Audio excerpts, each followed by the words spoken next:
இன்னைக்கு ஏசப்பா உங்களை பார்த்து சொல்றாரு, நம்பிக்கை இழக்காதே, நான் செய்கிறதை நீ சீக்கிரம் பார்ப்பே அப்படின்னு இந்த வாக்குத்தத்தத்தை உங்களுக்கு கொடுக்கிறாரு. உங்களுக்கு ஒண்ணு தெரியுமா? பைபிள்ல லூக்கா எழுதின சுவிசேஷம் 1ஆம் அதிகாரம் 37வது வசனத்துல தேவன் ரொம்ப ஆழமான ஒரு வார்த்தையை சொல்லி இருக்கிறாரு. கர்த்தரால் ஆகாத காரியம் ஒன்றுமில்லை. அதாவது நம்ம சூழ்நிலையை பார்த்து நாம பயப்படும் போது தேவன் சொல்றாரு, என்னால முடியாதது எதுவுமே இல்லன்னு. கொஞ்சம் நினைச்சு பாருங்க.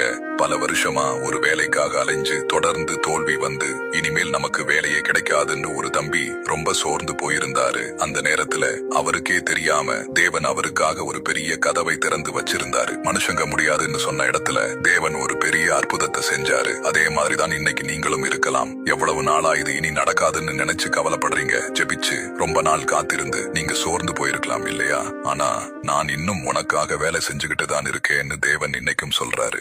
சுத்தி இருக்கிற மனுஷங்க இது முடியாதுன்னு சொல்லலாம், சூழ்நிலைகள் உங்க நம்பிக்கையை பறிக்கலாம். ஆனா கர்த்தரால் ஆகாத காரியம் எதுவுமே இல்ல. அதனால நம்பிக்கையை விட்டுடாதீங்க, ஜெபத்தை நிறுத்தாதீங்க, தேவனை மட்டும் உறுதியா பிடிச்சுக்கோங்க. அவரு நீங்க எதிர்பார்க்காத நேரத்துல அற்புதத்தை செய்வாரு. ஜெபம். அன்புள்ள ஏசப்பா, இந்த நாளுக்காக உமக்கு நன்றி. இந்த வீடியோவை பார்க்கிற ஒவ்வொருவரையும் ஆசீர்வதியுங்கள். அற்புதத்திற்காக காத்திருக்கிறவர்களுக்கு புதிய விசுவாசத்தை தாருங்கள். உம்முடைய வல்லமையை அவர்கள் வாழ்க்கையில் வெளிப்படுத்துங்கள். இயேசுவின் நாமத்தில் ஜெபிக்கிறோம் நல்ல பிதாவே, ஆமேன்.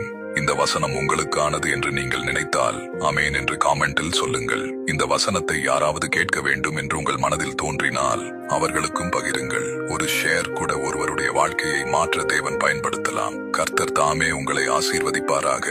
ஆமேன்.